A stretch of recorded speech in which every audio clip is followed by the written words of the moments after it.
Looking for the latest comic book to add to your collection? How about the last card for that Magic the Gathering Commander deck? Well, the comic book store's got you covered. Shop online at comicbookstore.tcgplayerpro.com or come in person at 30 North Main Street, Glassboro, New Jersey. Pizza people, welcome back. Hollywood Pizza here, and I'm joined by HamHocks42, and we're going to get ready to dive back into Dominaria. We're going to do the top 10 commons and uncommons. You can find the other half, pretty much, of our set review, where we go over rares, mythics, and then the top 10 of the set overall. Ham, how you doing today? I'm doing well, man. Yeah, I'm doing very well. I'm looking forward to jumping into this because the truth is, this set is fire from top to bottom. There are playable cards at every rarity, and we are going to get into it. It was fun too doing that last video because we set out with the intention of doing a top 10 video for the looking pretty much at the rares and mythics specifically. And there was just so much awesome stuff. It's like, well, we can't not talk about that one. Oh, we can't not talk about that one. So yeah, we ended up practically doing a full set review. Yeah, pretty much. Kind Yeah, of a we little just bit like I don't get unexpected, that in here but too. And it was a great conversation. It was super fun. If you haven't checked out that video, definitely go check it out. See what we're doing over there. It was so much fun. Even like there's a lot of great talk. If you want to just like have it on in the background while you're doing dishes or something, good times. Definitely hang out with us. We'd appreciate it. So oh yeah, thank you. 100%.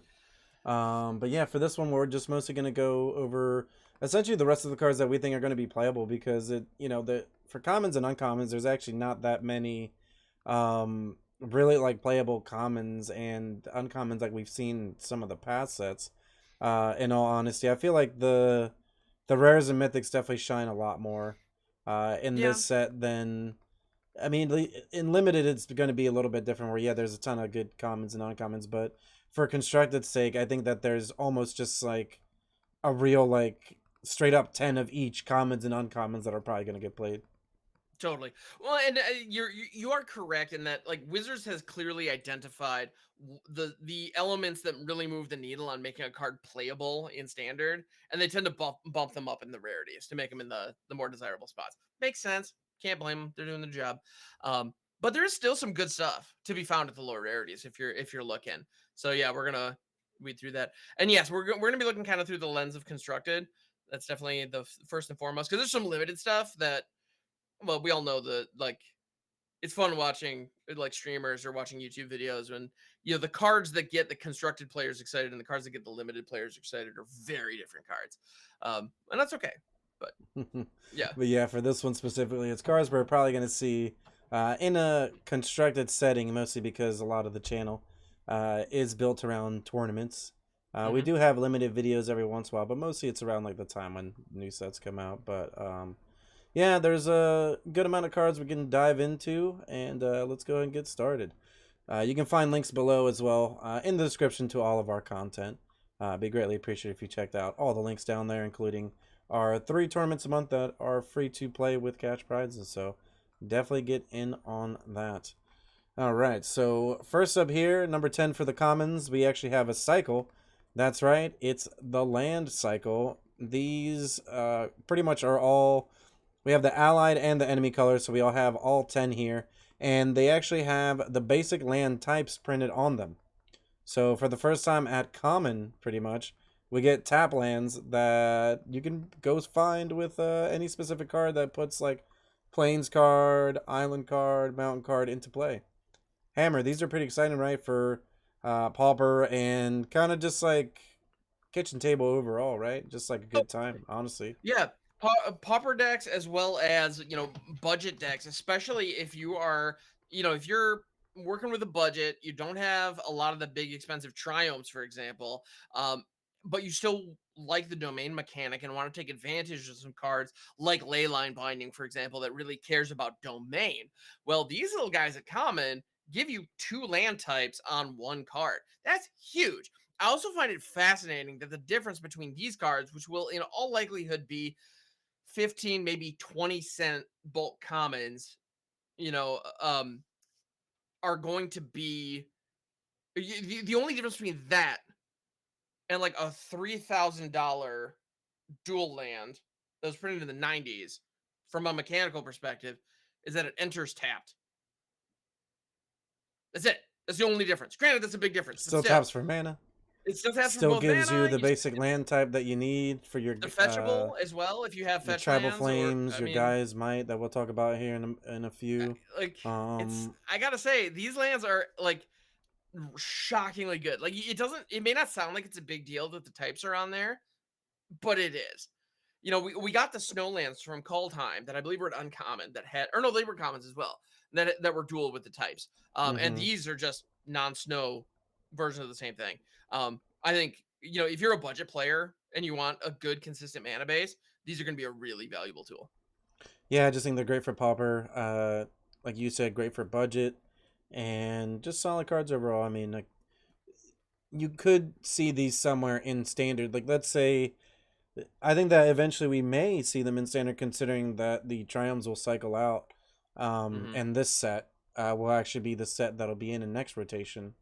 Um, so yeah, there's a chance that maybe in the next year or two, we might be seeing some of these getting played somewhere that require you to kind of have either like the domain mechanic or maybe something that specifically cares about certain basic land types, and you're able to kind of squeeze a little bit more while being able to fix your mana. Oh yeah. One and limited's a whole other ball game. I mean, these are multiple land types at common. I mean, you could theoretically draft domain because of these. If it Hmm. wasn't for these, I'd say that our type is just dead on arrival in draft. Yeah, 100%. All right, so the next card that we have on our list here, we have Shore Up. This is pretty much a green card that we've seen before, but a little bit weaker. So you have Shore Up. One blue, instant, target creature control gets +1/+1 and gains hexproof until end of turn, and you get to untap it. So it's not a +1/+1 counter. It's not indestructibility, but you still get the hexproof, which is fantastic. I think that this card can essentially get played in like all kinds of formats, honestly, because we see dive down and or what's the other one? The one from The Capenna, sneak out the slip out the back. back. Yeah, Yep. slip out the back. Yeah, I think that one's a little bit better because you do get the counter.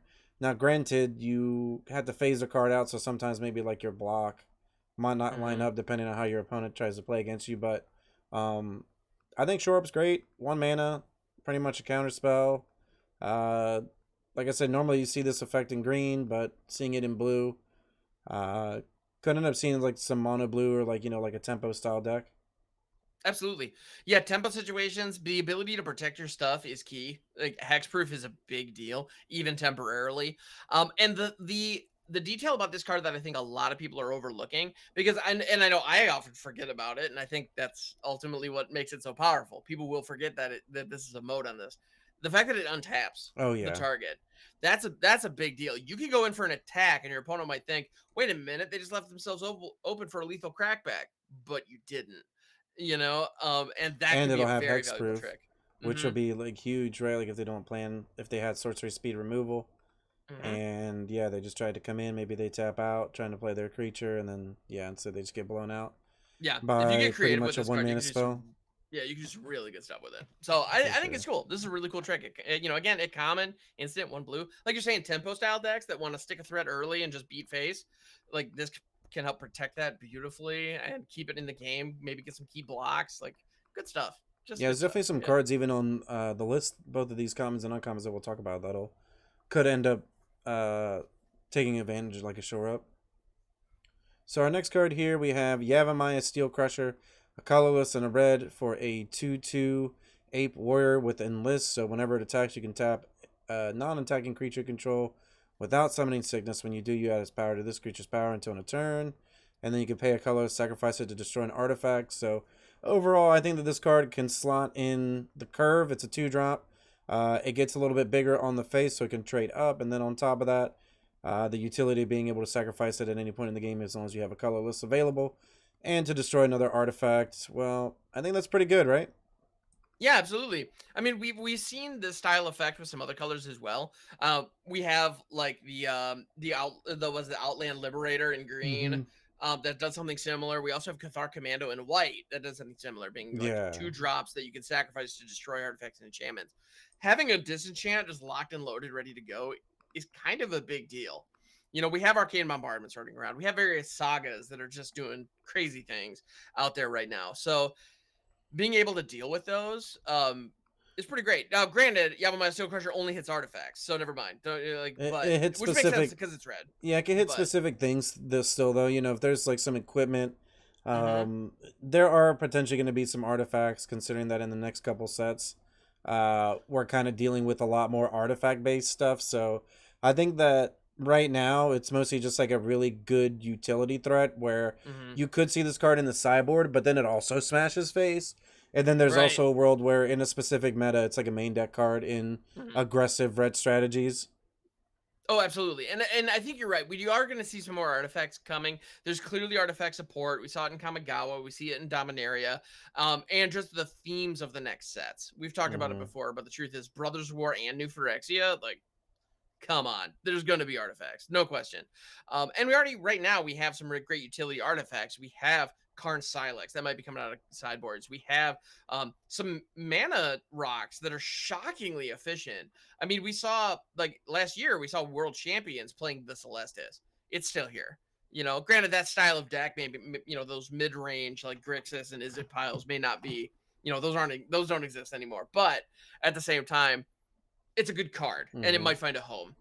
So being able to delete it with this thing, you know, on your 2-drop that is otherwise just attacking, like you're saying, it's, you know, Shatter isn't a particularly good card, but But on a creature that could potentially deal a lot of damage, exactly. I think it's Yeah, pretty Shatter good. and a Grizzly Bear all at once. Okay, now we're talking. Like Oh yeah. I can work with this. Yeah. I think the enlist is pretty underwhelming on this card because it doesn't have any kind of evasion.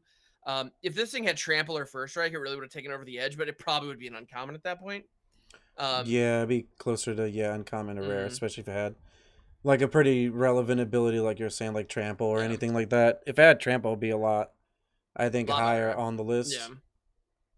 but as it stands, solid little role player, and it fits at the spot right now. There are some 2-drops out there, for sure, like some really good 2-drops, but in certain aggressive decks, maybe not, this is a nice option, or maybe mid range decks is probably where you need it. But again, good for budget players. Yeah, Definitely, I think it's yeah. mostly like a sideboard card too. Okay, Like a I couple, see that. two of, three of, something like that, and get it underneath, and then when you need to blow up like a Celestis or something like that. So our next card here on the list, speaking of aggressive cards, we have Land of War Stalker. 1 green for a 1/1 Elf Warrior. Whenever another creature enters the battlefield under your control, this card gets +1/+0 until end of turn.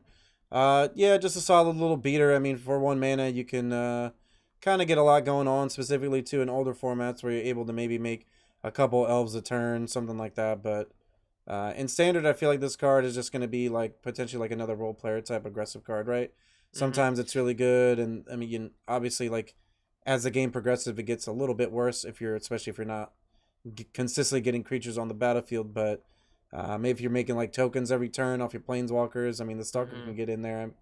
Yeah, if you're getting in there for 3 or 4 damage with this card, you're feeling pretty good. Absolutely.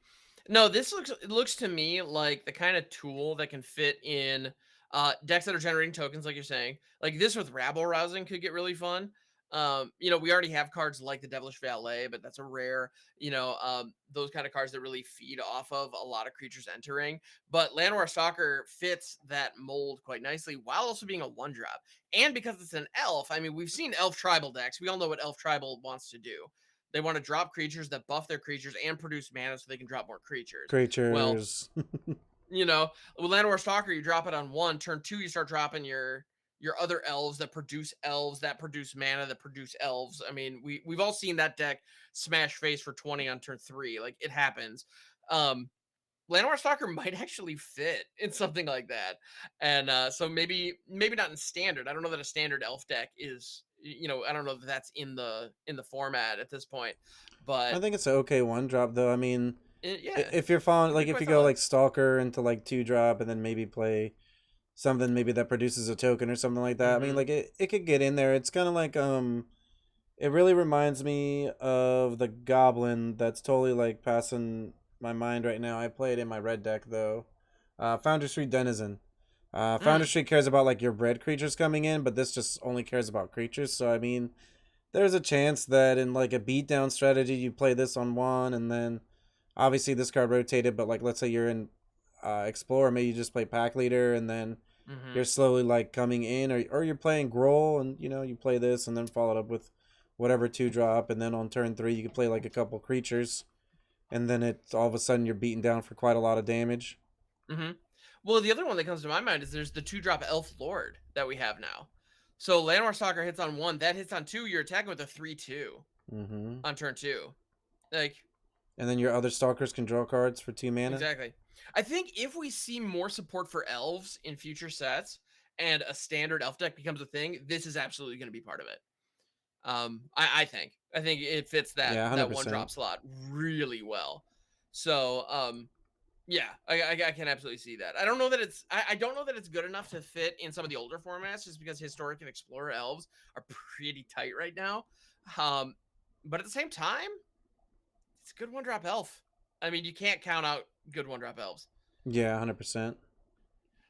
Our next card is actually a reprint. I don't believe that it's been in standard here for a couple cycles.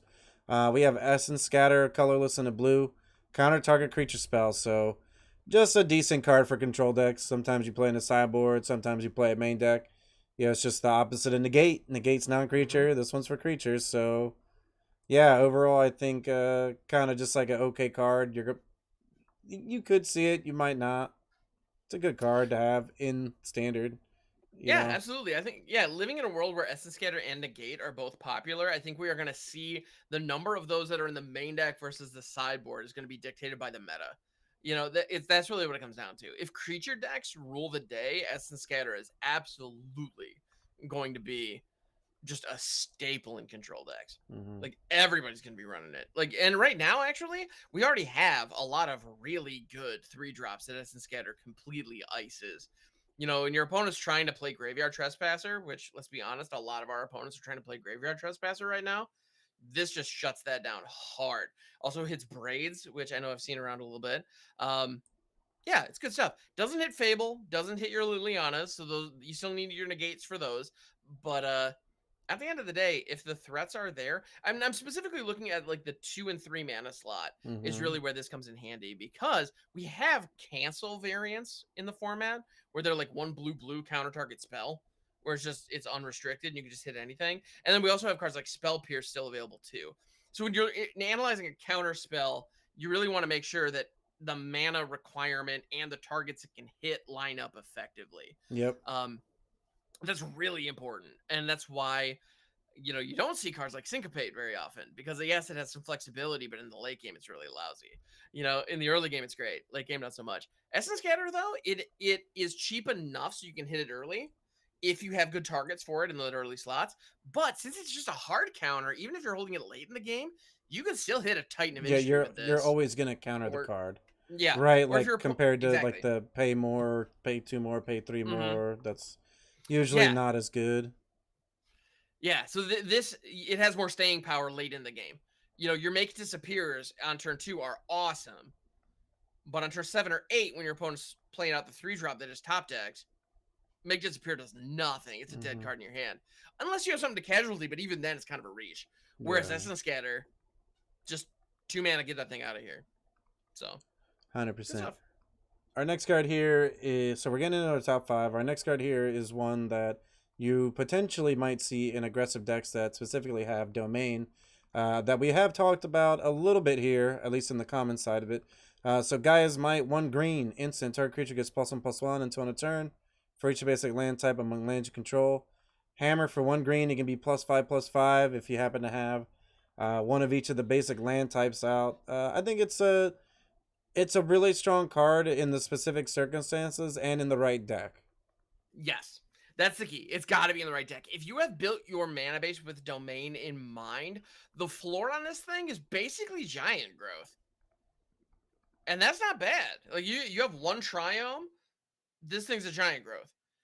And with the potential upside of being +5/+5 for 1 at instant speed, I mean, if you're doing a full 5-color domain deck where you have, you know, spells that allow you to search for lands with basic land types and put them on the battlefield, and you have all 5 basic land types reasonably represented in your mana base, possibly with triomes, possibly with those common duels that we were talking about earlier, then all of a sudden, it's not going to be hard. for this to be a really powerful pump spell that can end the game or blow your opponent out in combat really nicely. Like if your opponent, if you attack into a multi-block scenario and your opponent takes it, adding 5 power and toughness to your creature usually just means you wipe your opponent's board. I mean, granted, that's a very specific scenario, but there are plenty of other specific scenarios where a +5/+5 instant boost does amazing things for you. So, yeah, I think it's just really solid. Oh yeah, 100%. So our next card here is actually one that's I think is going to be somewhat decent of an impact in Pauper and in some Hmm. cubes as well. So we have Tolaria and Terror, 6 colorless and a blue for a Serpent. It's a 5/5. It costs 1 less to cast for each instant and sorcery card in your graveyard, and it also has Ward 2. So Ward, pretty good. On top of that, let's say you're playing this for 3, 2 mana. That's great, right? 2 mana, 5/5. I mean, if you Hmm. get to the 1 mana, that's even better. Essentially, it's kind of like a Gurmag Angler type of card Yeah. for anybody who knows that of the past. Yeah, the other one this reminds me of is Murktide Regent. Granted, it's a significantly less powerful Murktide Regent and it doesn't fly, but it's a common. You know, Murktide Regent is a format warping mythic in modern. This is, Yeah, this is still pretty decent as a this is common pretty for good. Pauper, and I mean, I don't want to say standard, but there's a potential there. I think you If know. if there is support for a Spellslinger style deck, which I think there might be, we might see some weird brews that actually do take advantage of this card. Because if you are slinging a lot of burn spells and counter spells in the early game, this as your control finisher in maybe a budget build, you know, could work because you can cast it for cheap and keep mana up for counter spells to protect it, which is awesome. And it has the ward, so it protects itself. And if you are successful in keeping the board clear, a 5/5, that's 4 turn clock, it does the job. And it's Yep. not legendary, so if you have multiples, just Hmm. rip them, let them go. Um, yeah, I feel like this card is actually just really good. In draft, it's a whole like this is insane, right? Because if Yeah. you have 2 cards in your graveyard, like if you have 2 instances of sorcery in your graveyard, the spell costs 5. A blue 5/5 ward 2 for 5. Still pretty good. Not like you could do a lot worse than that. Like in blue, that's a pretty that's an okay creature. You know what? I'm not ashamed to admit it. I own copies of Visidrix. I do. I understand the plight of blue creatures. This is we've come a long way Yeah, because when this the thing's commons are looking like this now. yeah, this is a common that is it's pretty solid. I think we're definitely going to see this card. It's somewhere. I don't know exactly where. But I think, yeah, some kind of like prowess style situation, some kind of like tempo deck is just a big body to end it. I think, yeah, we might just see this thing in standard. I wouldn't be surprised. For sure. I think that the next 3 here we're definitely going to see in standard Hmm. in our top 3. The first one here, we have Bite Down, colorless green, instant. Target creature control deals damage equal to its power to target creature or planeswalker you don't control. We've seen variants of this before. The best one was, I believe it was Ram Through, where it let, like, Mm-hmm. if it had trample, you got to deal the excess damage. But yeah, I mean, we've already seen. I can't remember what it's called, unfortunately, but we've already seen this effect get played in standard at the same mana cost, and it's instant. So Hmm. I don't see why this card might not see play now, or when rotation happens, like I said, the year down the line, this will get played a lot more when the other one from Kamigawa rotates out. Right. Yeah, this thing is. I mean, the kind of the core set version of this is Rabid Bite. That's the one Mm-hmm. that I think of. Like that was the immediate, and I'm sure that's why they named it Bite Down. Um, Yeah, and the main difference, actually the only Rabid Bite can only hit creatures, it can't hit planeswalkers, and Rabid Bite is a sorcery. This is an instant. That's a huge deal. I Oh think yeah. if we have good competitive death touch creatures, then Bite Down is absolutely going to be around because that's becomes Doomblade effectively if you have a Death Toucher down, which is amazing, of course. And if you have big competitive creatures, so if there is like a mono green or maybe a two or three color like stompy mid range deck, this absolutely fits in as really good removal. And yeah, and you're right. Ram through is fantastic, but again, ram through, if I'm not mistaken, couldn't touch planeswalkers. So yes, if it had trample, your excess damage trampled face, which was great. But this, the fact that bite down can Master's actually pick. Rebuke, that's what it's called. There's Oh, Master's Master's Rebuke Rebuke. in Yes, yes. Kamigawa. I think this plus that could Mm-hmm. combine, maybe like you're saying, with like Death Touch strategy, anything like that. I think you hit the nail on the head though. I mean, like it's just a solid piece of removal in a color too, where you don't necessarily get removal like that. A lot of the time your Mm-hmm. spells are going to be fight based, and sometimes fight based can be really dependent on what you have on the battlefield, whereas bite down doesn't really care about that. You're not trading your 3/3 for their 3/3, you're just outright snapping it off. And you're Mm-hmm. right, killing planeswalkers is huge with this, especially at instant speed, where Yeah. you and me both know dealing with planeswalkers can be quite difficult. Absolutely. Well, and on top of that, we've got. I mean, a lot of creatures right now have high power, low toughness. That's something like we have a lot of 3/2s. We have 4/3s. You know, those are some cards where, yeah, they can take some things out in a fight or in a block situation, but like I don't want to spend a fight spell. I don't want to spend a fight spell to trade my 4/3 with your 3/3. That's problematic. You know, that Hmm. feels really bad. I'm down 2 cards and my thing was bigger than yours. Like that feels awful. Bite down though. Oh, that 4/3 can just eat that 3/3 and then swing in. You know, okay, great. Then we're doing the job. And the fact that it doesn't hurt your creature is huge. Yeah. 100%. All right. So our next card is one that we actually haven't seen in like 20 years. Literally like 20 years or something like that. So blue colorless, we have Impulse. Welcome back, Impulse. Instant. Look at the top 4 cards of your library, put one of them in your hand and the rest on the bottom of your library in any order. So this card is entering all kinds of formats. It's entering modern, it's entering Pioneer, Explorer, Standard. I actually think this card is really, really good. Even by today's standards, Mm-hmm. I like it because it's instant. It digs 4. I mean, yeah, you're not getting 2 cards. It's not Memory Deluge, but it's a little it's Deluge Junior, right? Deluge at home. I mean, I think this Yeah. card is going to get played. Oh yeah. I think that this is almost like it's almost like this is I think this is rough because I really like Tainted Indulgence. But man, Mm-hmm. I think Impulse is like really good. It digs 4 deep, even though you're getting 1 card. Like I don't know. What are you thinking, Ham? Like I think it's Impulse pretty good, fantastic. right? Oh yeah, this is great. This is I mean, it doesn't this card is not a sexy pick. It's not one of those cards that you look at and think, "Oh man, this is going to set the world on fire." But we've seen what happens when blue has access to good card selection at 2 mana. I mean, Expressive Iteration got banned in freaking Legacy. Like or modern at least. I don't remember if it got banned in Legacy. Yeah, I Any think event. it was yeah. It's got banned in older formats because it's just granted that one's giving you 2 cards. That's a whole other story. But point is, good 2 mana card draw with selection is very meaningful. Additionally, we have Sheoldred the Apocalypse in the format right now, which is a card that you are going to see.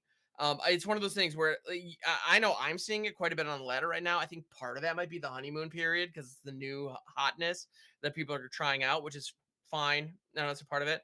The reason that I bring that up, and play may taper off or it might rise. Who knows? We'll see.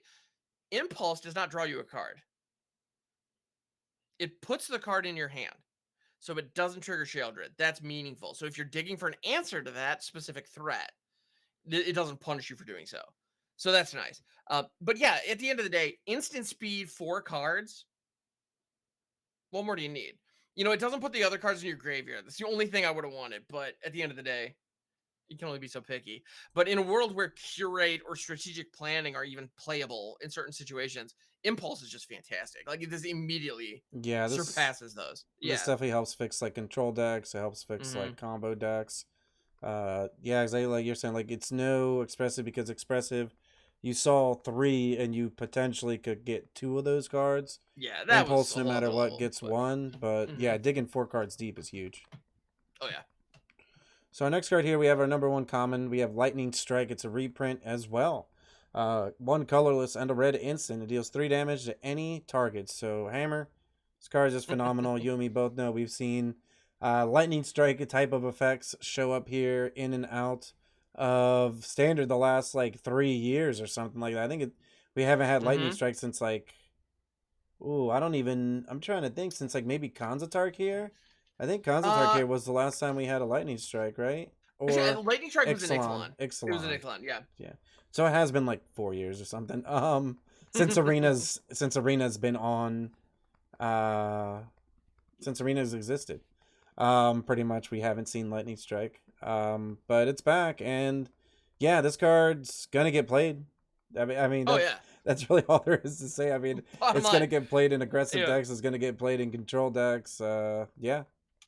Well, red needs damage. That's the end of the day. If you're playing a red strategy, your mono red situations, or even other aggressive decks like Growl aggro or whatever the case may be, or like is it Spellslinger kind of thing? We were talking about the Tolarian Terror. Like if there's a deck that Tolarian Terror fits in, Lightning Strike is probably going to be in that deck, as is Impulse for that matter.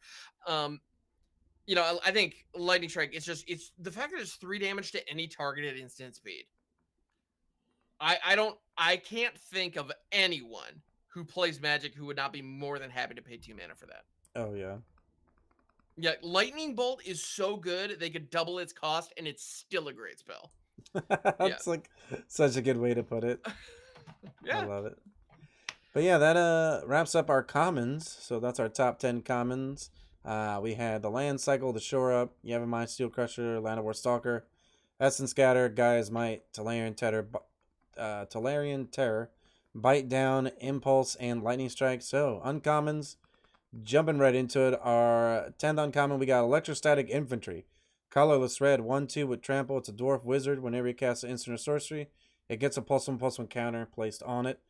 Yeah, I mean, this card's pretty decent. We've seen effects like this before.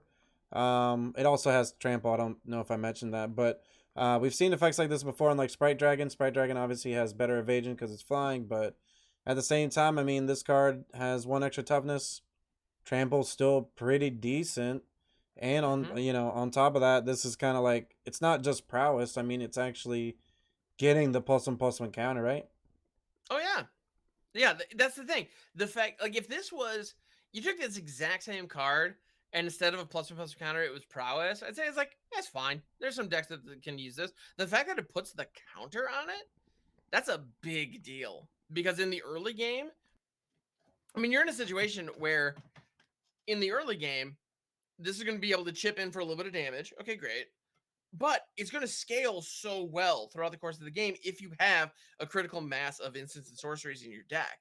Which, I mean, if you don't play this card. But if you're playing in a burn situation or you're trying to play in, some kind of Spellslinger scenario, this card absolutely fits and it can do some really good stuff. I mean, we've seen Phoenix decks with Sprite Dragons just dominate some older formats.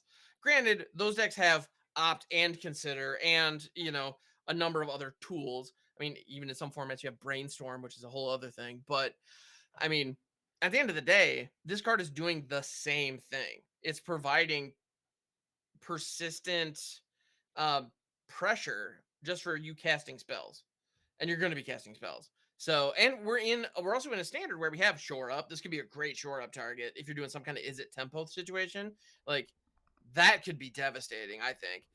But then you also have, we have shore up, we have slip out the back. Those buff this thing, help boost it. We also are living in a standard right now where we have spell pierce as well as negate and essence scatter, like we discussed. So there are cheap counter spells that are, pretty decent. We have lightning strike as well. We just talked about. I mean, there are some phenomenal spells to support this thing. This could be the finisher the Spellslinger deck needs. 100%. Speaking Yeah, of I like it. Spellslingers, our next card is actually one that'll probably see play in that deck 100%. with another card that is pretty much similar, but we have Twin Inferno, colorless, and a red. You choose one. Whenever you cast your next instant or sorcery spell, you copy it. You can choose new targets, or target creature control gains double strike until end of turn. So with the infantry, this card gets pretty deadly, Oh yeah. pretty quick, trample double strike. And if you don't want to do that, if you're just wanting the trample, then I mean, copying your next instant or sorcery is pretty good too. Oh yeah. No, with the electrostatic infantry, could you imagine like attacking? I can already see the situations at the table. It's like I'm attacking with the electrostatic infantry. Okay, no blocks. I take what, 6 damage? Actually, I'm going to cast to Inferno, giving it double strike. That also puts it up to counter. So you actually take 14. Like, what? It's Like, like, whoops, guess you're dead. yeah.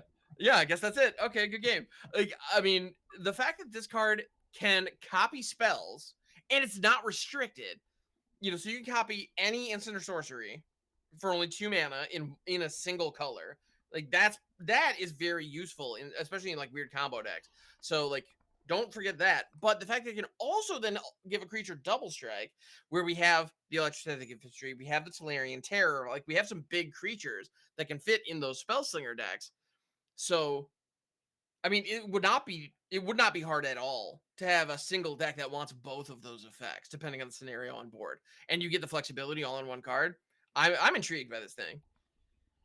100%. It's definitely, it's there's a card that's rare. We have Galvanic Iteration that's similar, Yep. but that only copies spells, even though the flashback on it's obviously powerful. The fact that you're able to either give double strike or copy the spell, we love modal cards. I mean, this Mm-hmm. card's almost a charm.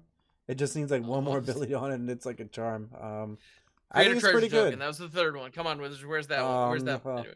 I would play. Oh man, Twin Inferno would be way too good. I think if Way too it good. Yeah, yeah. made a treasure, that would be amazing. This card would be, yeah, that card would be sweet. That'd be a whole nother It's level. already Yeah, pretty no. good, but yeah, like, either way, Twin Inferno, super awesome card. I think there's a chance that you could end up seeing it somewhere.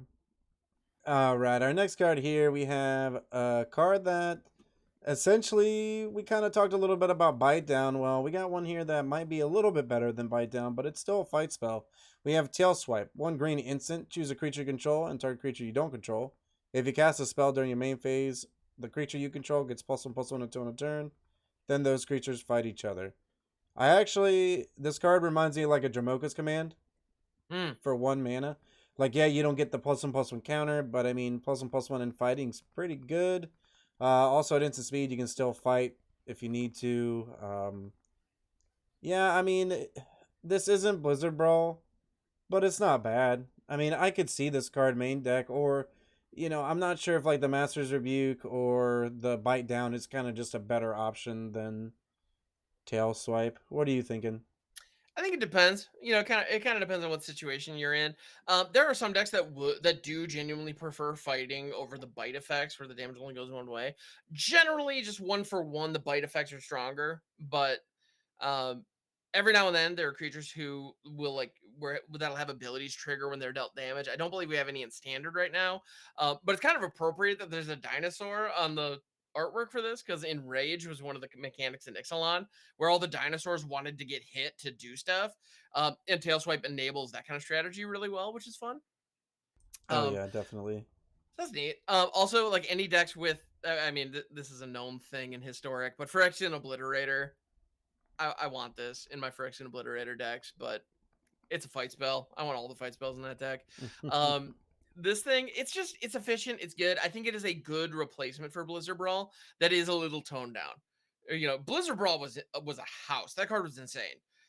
Granting putting indestructible on a fight spell, even though yes, there were a few hoops you had to jump through, in that with that, but it was not hard to get to it. Um, I think that's excellent. Whereas this one, you do have, so with Tail Swipe, you can get +1/+1 till end of turn, which is meaningful, because we know the benefit of having a buff on a fight spell pre-combat. You use the fight spell, kill their blocker, your thing's now bigger, it gets in for 1 more damage. Okay, great. That is a sequence that the aggressive green decks want to set up, and this fits that role. And it's one of those things where if you have a mono green deck right now and you're trying to adapt it to work post rotation, this fits the Blizzard Ball slot perfectly. Like, Yeah, it just 100%. does. Yeah. Yeah, I think you're probably gonna see this like a 3 or 4 main deck, Hmm. eventually in the green decks. And yeah, you're right. I mean, the only downside is you have to do it during your main phase, but most of the time you were just doing Blizzard Ball during your main phase anyways, to just make sure that you killed the card to get in for damage. So Hmm. the only downside Well, is obviously your card's gonna take some damage. So compared to indestructible, But at the same time, the other upside of this is that it's instant speed. So even though you don't get that buff, being instant speed is huge, right? Oh yeah, yeah. Well, Brawl was an amazing card, and it was a sorcery. So Tails Right, having the flexibility. I mean, in a green aggressive deck, you can wait until their end step, kill their thing, then untap, start your turn. You know, that's timing that the green deck didn't have before.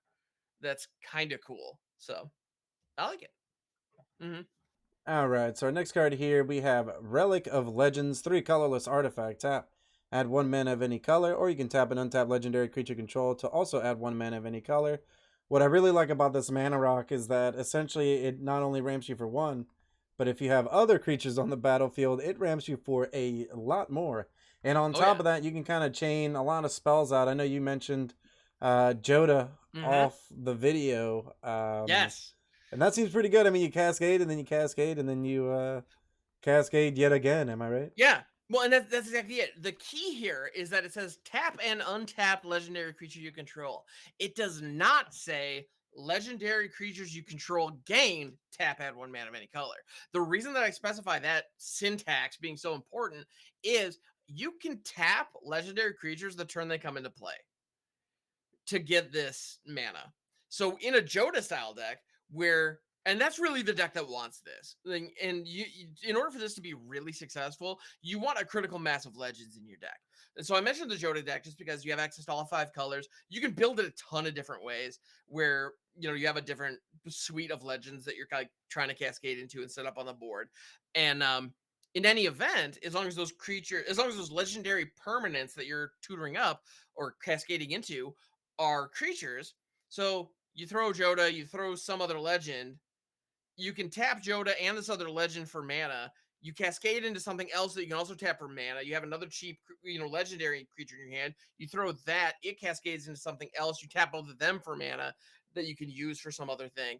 I mean, it allows you to chain off and create a ton of value just by adding additional legendary creatures to the board.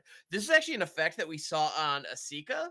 Not the chariot, the actual card Asika, where she gave all the legendary creatures the ability to tap for mana of any color. And there were a couple of combo decks that took advantage of that to really good effect. And we're seeing that now on a colorless artifact. So I think that's really great. And we've also seen 3 mana rocks are playable in mid range metas. Sometimes you do just want to Celestis. play. Yeah, Celestis sees a ton of play.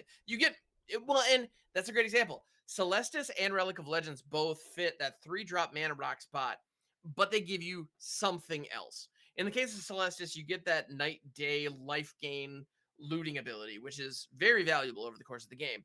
Relic of Legends, though, you just get potentially way more mana if you're in a deck that has a decent amount of legends. I mean, even just Yeah, hitting like, it's a yeah, mana like, per legend. Like the thing I think mhm, that a lot of time we've seen on cards like this is tap 2 untap legends. And then mm, you get to add a mana and you're like, oh, that seems really slow. This one, it really is. Like if you're just running a bunch of 2, 3 drop legends, I mean, all of a sudden you're just tapping them all out and then casting some of your mhm. bigger cards like a lot quicker. I mean, if Oh, you go 2 drop, if you go, I don't know, I guess errants, like the legendary 1 drop, you go errant yeah, into Aaron. like There's another two Aaron. drop and then relic. You can Yeah, already play another legend on top of. Let's say you go legend on 2, then another legend on 2, and then all of a sudden, the following turn you've got like 7 or 8 mana, just something ridiculous. And like, yeah, that seems pretty strong. yeah. Well, yeah, and there are a ton. There are a ton of legends out there. I mean, it is kind of a shame that Magda rotated out right as this rotated in, because I mean, Magda into Ooh, Relic is gross. that'll Like be the pretty strong, Hammer. That would be pretty that'd be nice. strong. That'd be pretty nice. But we Ugh. do have legends that care about being tapped, like the new Rada, like triggers upon being tapped. I mean, the joke with that one is that it kind of enlists twice, which is fine. But if you're tapping it for mana instead and getting its power and toughness to boost to something else, neat. Um, yeah, I think this card is surprisingly strong in a deck that cares about legends. If you have a lot of legends, don't be sleeping on this card. Give it a shot. 100%. Our next card here is an interesting one. I think that it also has a chance of seeing play in multiple formats. So we have Battlewing Mystic, a colorless and a blue for a 2/1 bird wizard. It has kicker of a red mana. Flying. When this card enters the battlefield, if it was kicked, discard your hand, then draw 2. So on curve, got a 2-mana 2/1 flyer. That's fine. And nowadays Magic, that's like kind of just okay.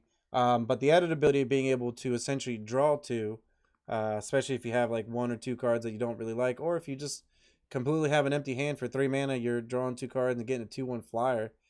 I think that's pretty good. I mean, I read this card and I like immediately I was like, oh yeah, Phoenix decks Mm-hmm. wouldn't mind this card, or other decks that reanimate whatever strategy you're trying to fill with the graveyard. Oh yeah, Yeah, I mean, I think this card has some legs. It feels pretty powerful. Um, just drawing cards is so strong. it's so strong. And aggressive decks Yeah. too. Like a lot of the time in those Izzet decks, you kind of run out of cards. I mean, this and the Electrostatic Infantry, the Twinferno. I mean, the three of those already kind of make a deck by themselves. I mean, even if you Mm-hmm. Twinferno your Battle Wing Mystic, you're still coming in for 4. Right. It's not You can do a bad. lot worse than that. Yeah, Yeah. you can do a lot worse than that.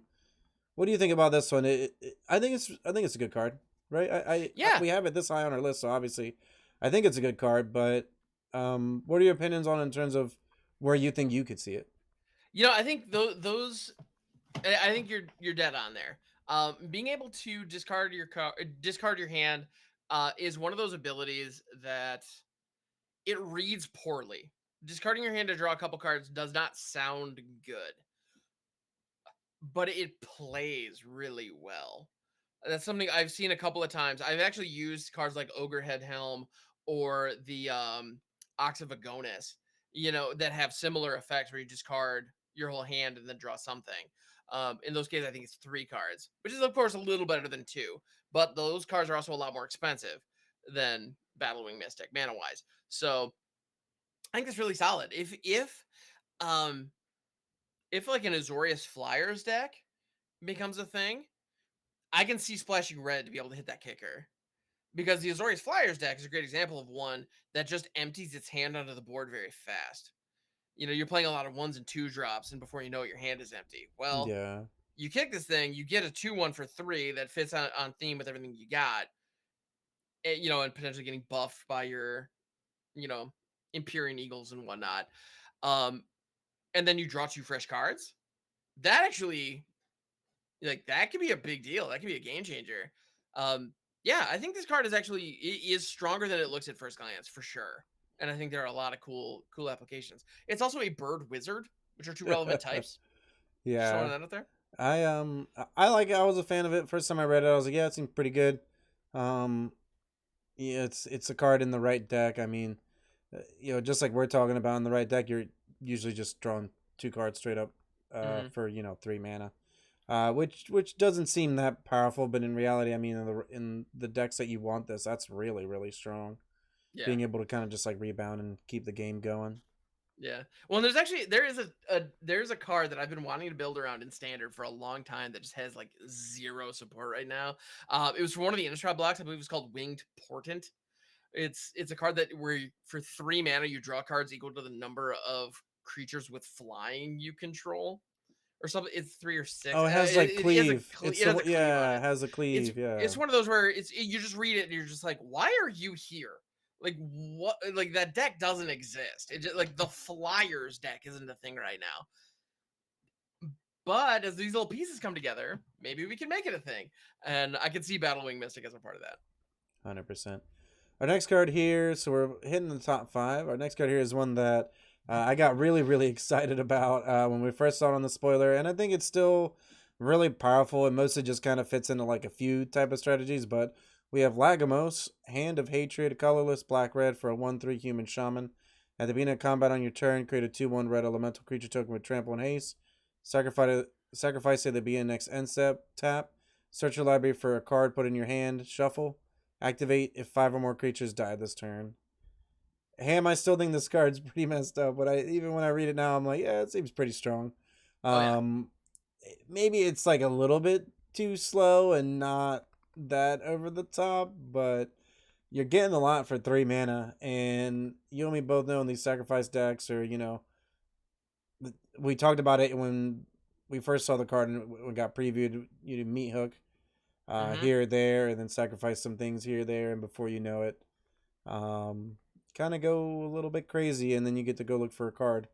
Oh yeah. And it's at instant speed. You get to go look for a card. It doesn't have like sorcery claws, anything like that, and it kind of feeds itself with a 2/1 every turn. Yeah, I still like this card a lot. I think it's really powerful, and it has a chance to fit into the oven decks or just in standard like a sacrifice deck. Oh yeah.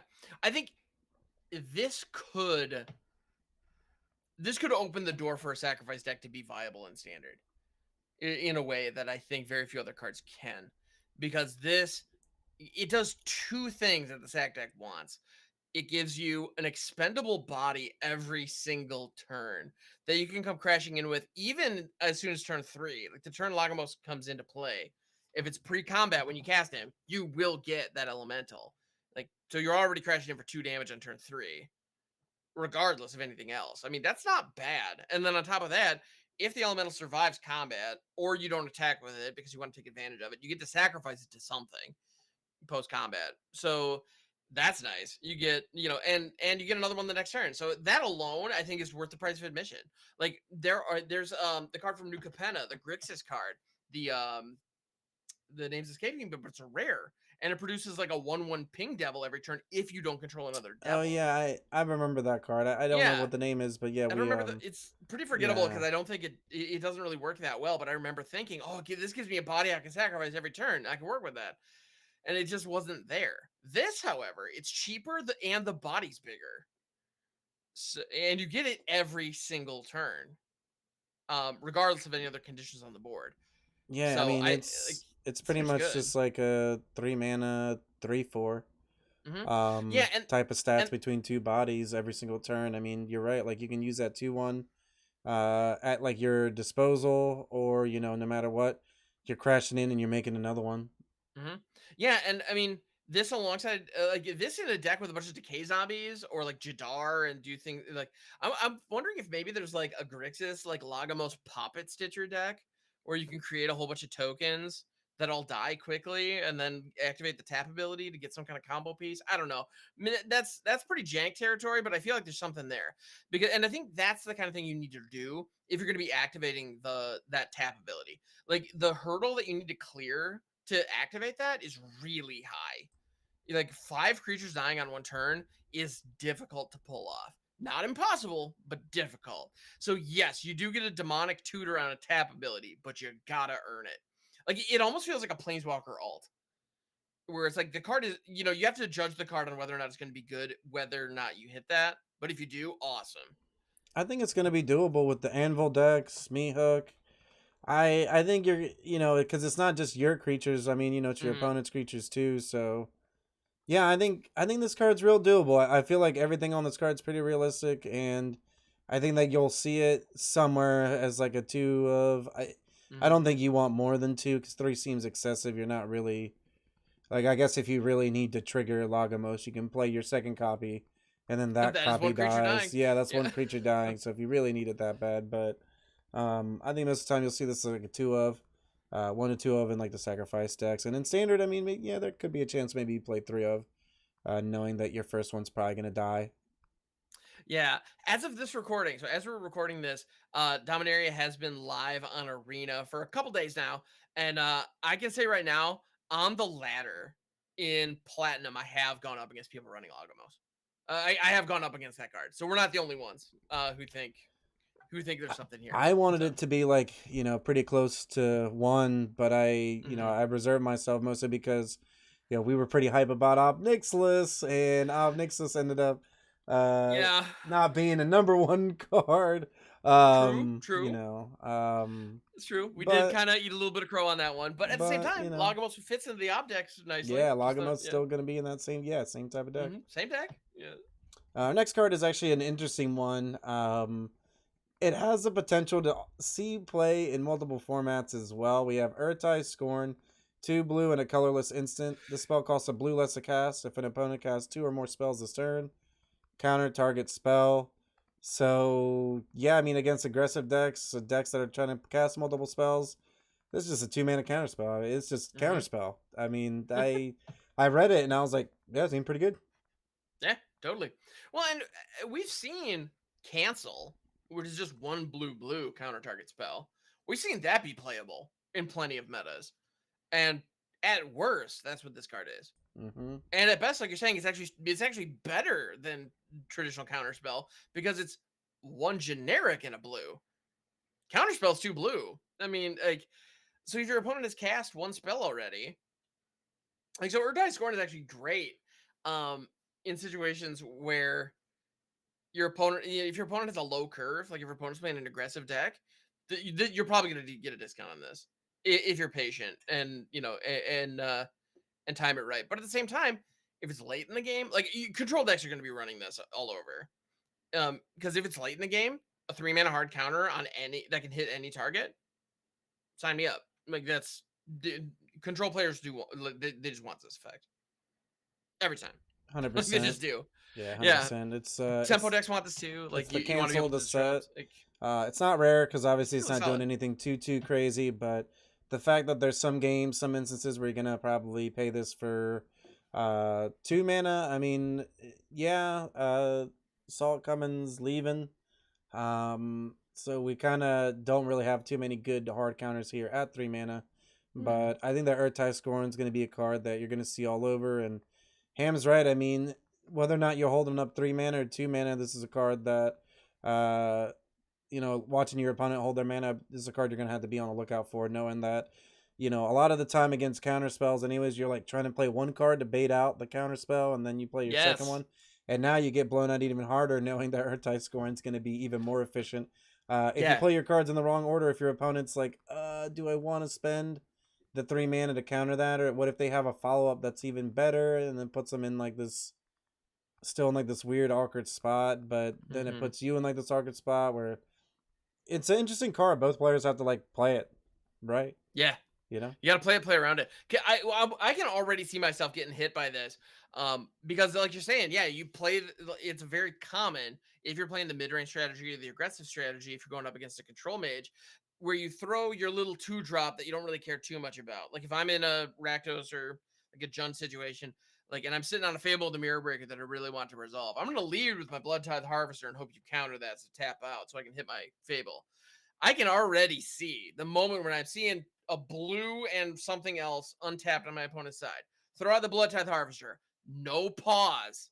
It goes straight to the battlefield because they don't have a counter spell up for that spell.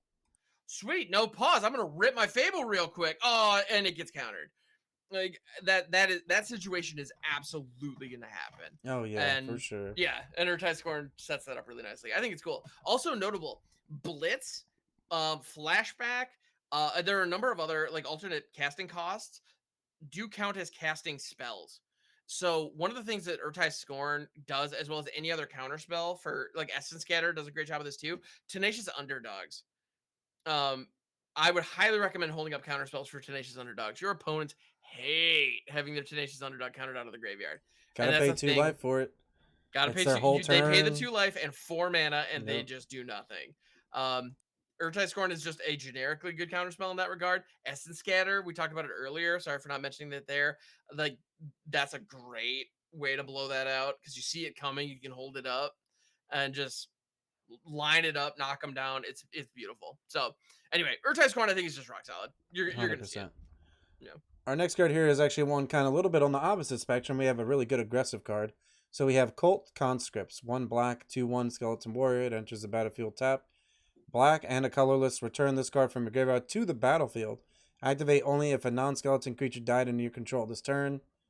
Card's fantastic. Like I said before when this was spoiled, normally you see this at rare. And to see this effect at an uncommon, I mean, this is like easily one of the best uncommons in the set. It's like the counter spell. It's like Lagomos. Like these 3 cards that we've gotten into so far, like you're gonna see them.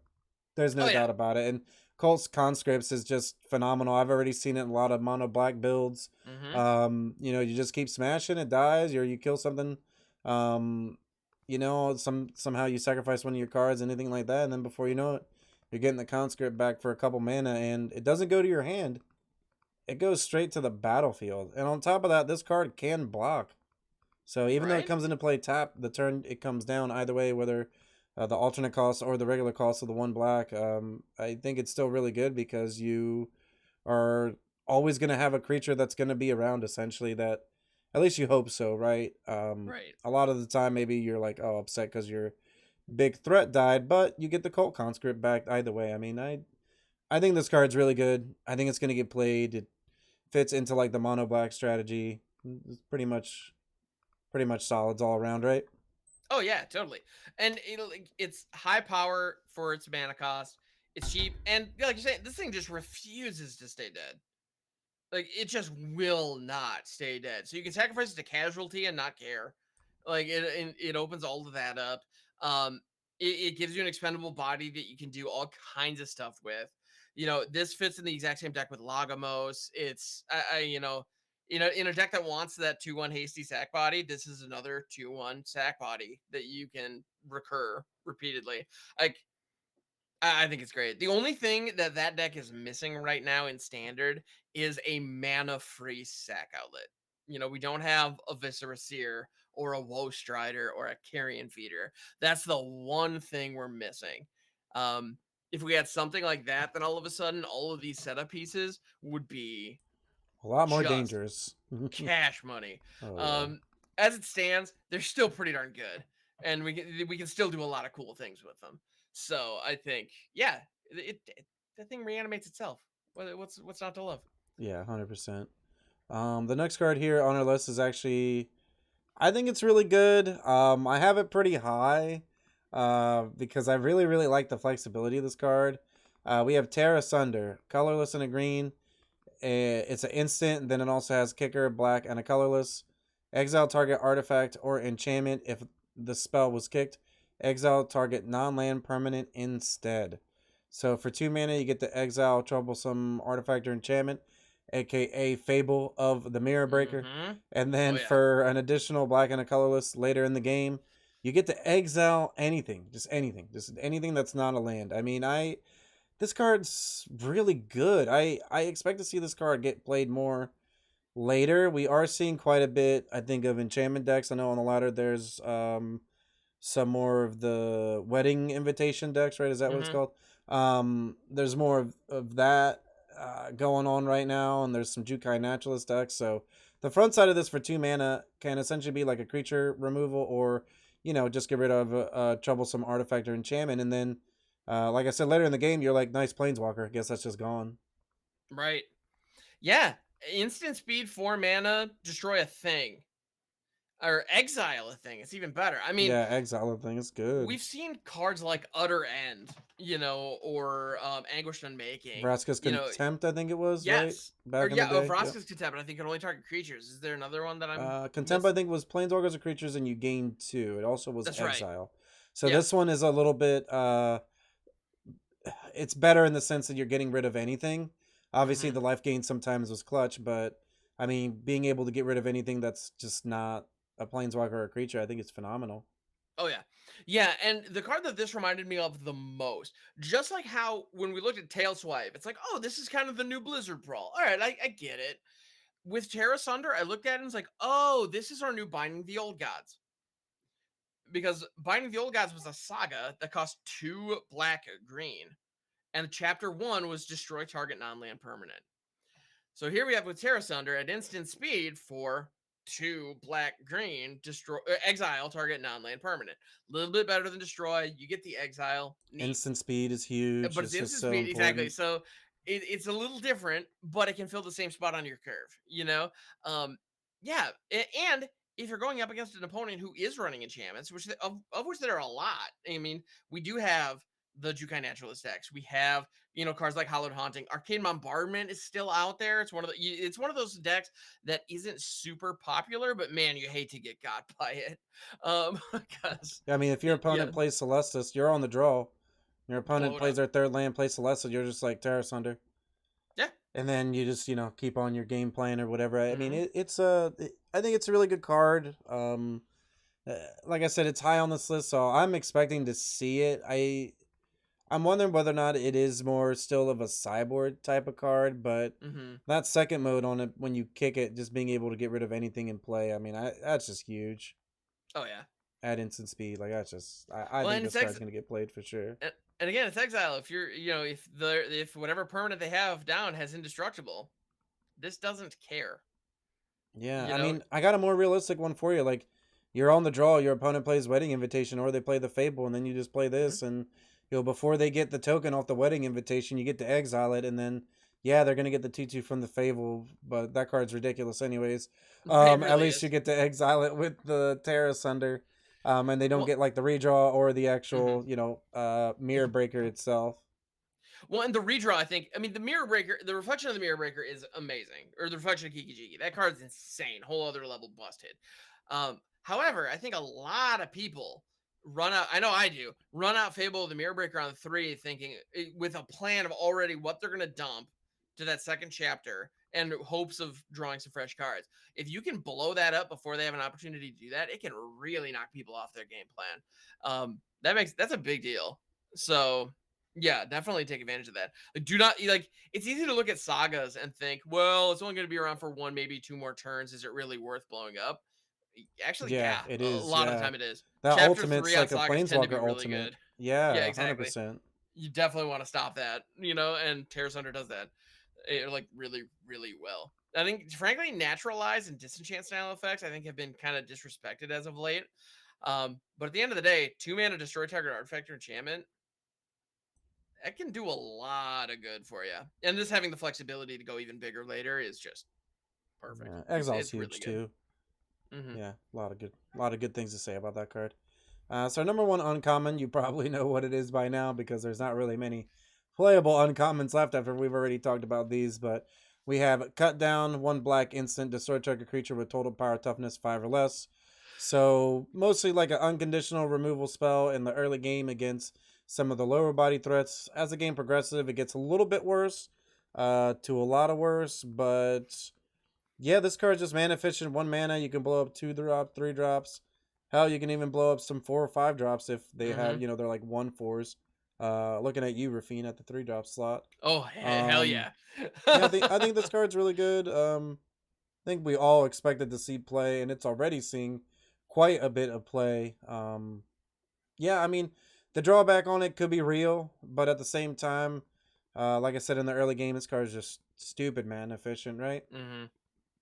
Oh yeah. Well, and there are a ton of targets for this. Like you're saying, it's just, and I know, I've had it in my hand a couple of times when my opponent threw a what was it, the Reckless Stormseeker, which vanilla it becomes a 3/3 when it attacks, but it starts as a 2/3. Well, that's within cut down range. Your opponent plays a Fable, that little Goblin Shaman. Yeah, they're never going to get to attack with that. Yeah, if Or you the can hit reflection. this, The or reflection the dies reflection, too. exactly. Yep. Totally great target for that.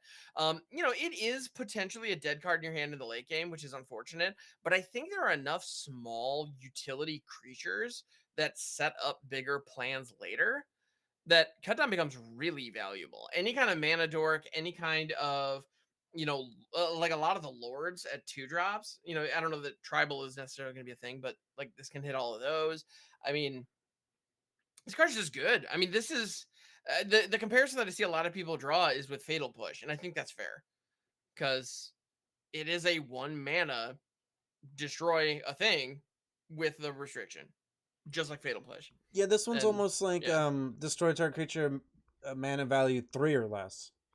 almost, That's yeah. almost like what it feels like for 1 black, right? Like it's pretty close to that. Like we've seen those effects at 2 mana and they don't really get played, or we've seen like SWAT, where it's like, Hmm. oh, if it has power 2 or less. But this one's interesting because it's a little bit more flexible in the sense that yeah, it can hit more targets, but you are kind of running into that, yeah, pretty much destroying mostly anything that's 3 mana value or lower. And then I think the number one thing, don't get me wrong, obviously this card's number one, so we think it's going to get played a lot. I think the number one thing about it is that yeah, it doesn't kill 3/3 specifically like a graveyard trespasser type of card, but the fact that it does hit almost all the other aggressive threats is pretty relevant.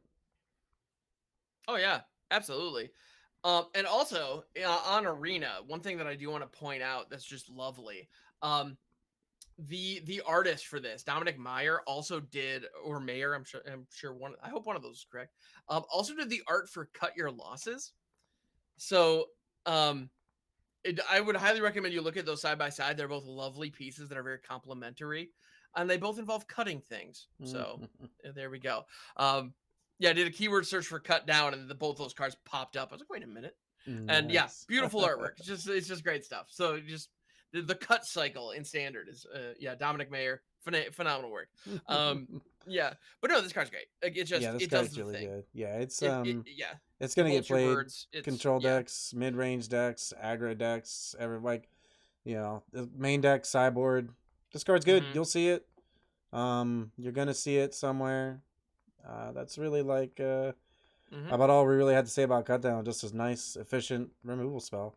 Well, and I think that's really that feels like it's been kind of the theme of the day when you're looking at the commons and uncommons in this set.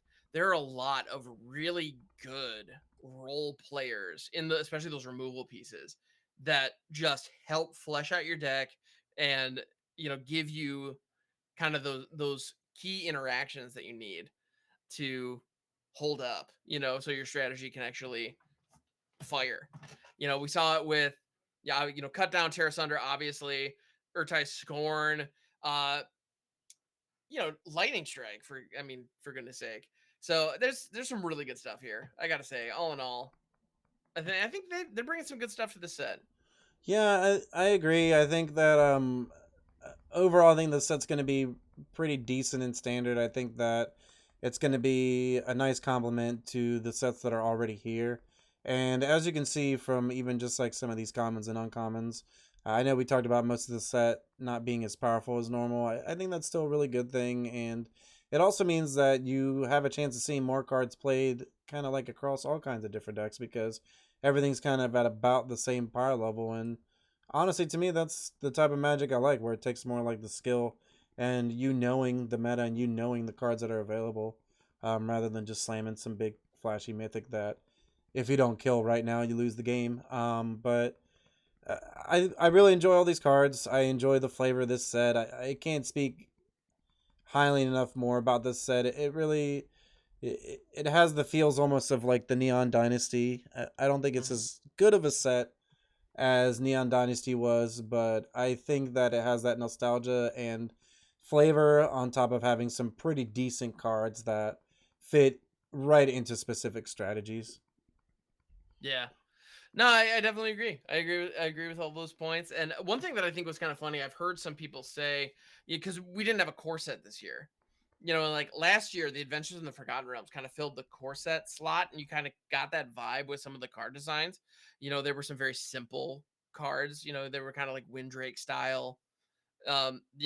Cards in there that are like, okay, this is more approachable to a newer player. You get the fundamentals of the game, but the complexity isn't really there. I've heard some people say, "Oh, Dominaria is kind of like our core set this year," and I don't think that's accurate at all.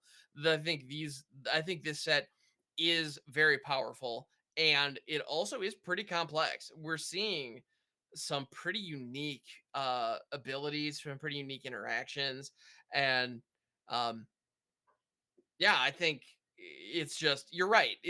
That's a good way to put it. This rewards you for understanding the nuances of the game and understanding the meta, understanding your deck and the likelihood of hitting certain things. The more you understand, and like some of these little things, like you know, tail swipe being instant speed, but you get a benefit if it's on your main phase. Like understanding how to judge the timing on that card is going to there are going That's to the be plenty difference of between players. winning and losing the game. A lot of the time it is exactly, and I think yeah, that is going to be the players who are like okay, and the players who are great get separated on those decision points, on those Hmm. little decisions. And I think this set, especially with all the different modalities that so many spells have, with all the different kicker costs and things you can do, leveraging domain and all that jazz, like there's a lot here and there's a lot of interplay, and being able to navigate that is going to be fascinating. And yeah, we see it even at the lower rarities, and I love it. 100%. So, yep, that is our top 10 commons and uncommons. I hope you've enjoyed the video. If you made it this far, don't forget, hit that subscribe button, bell notification, like the video, leave a comment down below. Would be greatly appreciated.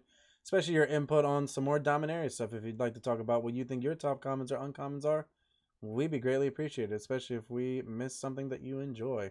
But overall, you can definitely find information for our content in the description below, as well as the 3 tournaments that we hold monthly. All are free to play with crash prizes. So definitely get in on that. And I hope that you stay cheesy. See you next time, everybody.